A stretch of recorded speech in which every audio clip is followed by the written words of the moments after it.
मेरा नाम संतोष जैन है। मैं एक जानी मानी कंपनी में सेल्स मैनेजर हूँ।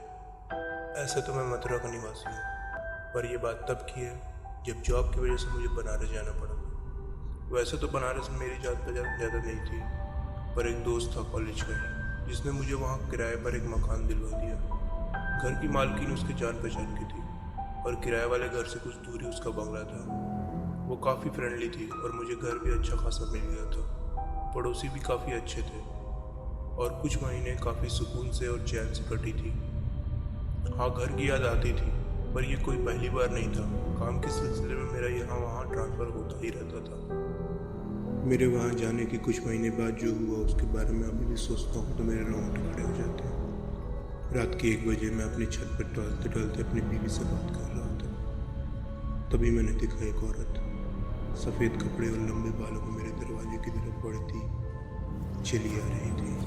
मैंने देखकर सोचा ये क्या आफत आई, और उसके अंदाज में बहुत कुछ अजीब था। ऐसा लग रहा था मानो उसके पाँव उल्टे हों और लंगड़ाती हुई मेरे दरवाजे पर चली आ रही थी। बचपन से चुड़ैलों की कहानियाँ मैंने खूब पढ़ी थी, इसलिए मेरा तो मानो खून ही सूख गया। मैं बिल्कुल शांत पड़ गया। फ़ोन की दूसरी तरफ मेरी बीवी की हेलो हेलो सुनाई दे रही थी। मैंने तुरंत फ़ोन काटा और हिम्मत जुटाकर नीचे आवाज़ लगाई, कौन हो, क्या चाहिए? उसने अपना सर ऊपर किया और उसका चेहरा इतना डरा हुआ। मुझसे जब उसने आंखें मिलाई मेरे अंदर धड़कनें और बढ़ गईं और वो ज़ोर ज़ोर से हंसने लगी। मेरा तो कलेजा मुंह में आ गया। कुछ बोलता उससे पहले वो मेरे दरवाजे के सामने एक प्लेट लेके अपने हाथ पर चलाने लगी और मेरे डोर मैट पर एक खून की धार बहने लगी। मेरे डर पर गुस्से ने काबू पा लिया और मैं दौड़ता दौड़ता नीचे गया। गुस्से और डर के बीच एक लड़ाई सी चल रही थी मानो मेरे अंदर। दरवाजे तक पहुंचकर मैंने चीख पड़ा, आज मैं तुम्हें नहीं छोड़ूंगा। इतने में उसने खिड़की से आवाज़ लगाई, अगर मुझे नहीं छोड़ोगे तो शीतल बुरा नहीं मानेगी, और हंसने लगी चीख चीख कर। मैं डर के मारे वहीं रुक गया, मानो किसी ने मुझे जकड़ लिया। इसे कैसे पता मेरी बीवी का नाम शीतल है? मैंने खिड़की से उसका चेहरा देखा तो ऐसा लगा इसे मैं अच्छे से जानता हूँ, पर कैसे? मैं थोड़ी देर गुमसुम वहीं खड़ा रह गया। वो शायद लौट गई, शायद आवाज़ सुनकर पड़ोसी भी वहाँ आ गए थे। उस रात सबने मुझे समझाया कि कोई बड़ी बात नहीं है, कि जाने दो, कोई होगी पागल। अगले दिन मकान मालकिन ने मुझे कॉल किया, समझाया कि उसकी बीवी का नाम तो बहुत लोग जानते थे, किसी से सुन लिया होगा उस पागल ने, इस बारे में ज़्यादा ना सोचो। मेरे दोस्त ने भी कॉल करके मुझे समझाया। फिर कुछ समय बाद मेरी हालत ठीक हुई, पर मैं अब और सतर्क रहने लगा।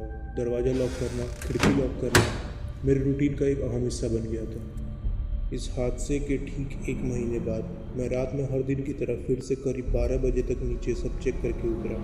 अब ये रूटीन सा बन गया था, हर दिन खिड़की दरवाजे को एक बार चेक करना कि लॉक है या नहीं। एक ओसीडी सा डेवलप हो गया था मेरे अंदर उस हादसे के बाद। जब उस दिन भी 12 बजे मैं नीचे उतर रहा था, सीढ़ी पर ठहर सा गया। मेरी आंखें फटी की फटी रह गई जब मैंने देखा वो औरत सोफे पर बैठी हुई थी। उसने मुझे देखा और मुस्कुराई, फिर बोली, संतोष, इतनी देर रात तक जगना ठीक नहीं है। और फिर ज़ोर ज़ोर से हंसने लगी। ब्लेड हाथ में लिया। मैं डर गया। मैं डर के मारे ऊपर भागा और ऊपर वाले कमरे में अपने आप को बंद कर लिया। मैंने फ़ोन करके सभी पड़ोसी, अपने दोस्त और मकान मालकिन को बुला लिया। उनके हाथ ही वो जा चुकी थी। मेरा दोस्त विवेक मुझे नीचे लेकर गया। सब वहाँ थे, पड़ोसी, मकान मालकिन, सब ने मुझे कहा ये वहम होगा, पिछले हादसे ने मुझे बहुत डरा दिया था और स्ट्रेस की वजह से मुझे ये सब दिख रहा था। मालकिन ने भी बोला, वो अंदर कैसे आती? तुमने तो सभी दरवाजे बंद रखे थे। वो तो मेरे पास एक्स्ट्रा चाबी थी, वरना ये भी अंदर नहीं घुस पाते। मुझे इन लोगों की बातों में दम लगा और मैंने खुद को कंट्रोल किया। मेरा डर जैसे धीरे धीरे कम होने लगा, ऑलमोस्ट सब लोग जाने लगे। ऑलमोस्ट 1 घंटे बाद सभी चले गए। मकान मालकिन भी लौटने लगी। वो दरवाजे से निकलते वक्त घूमी और मुस्कुराते हुए बोली, गुड नाइट। मुझे बाय किया। मैंने उनके हाथों पे एक जख्म देखा। वो लंगड़ाते हुए अपने घर की ओर चली गई।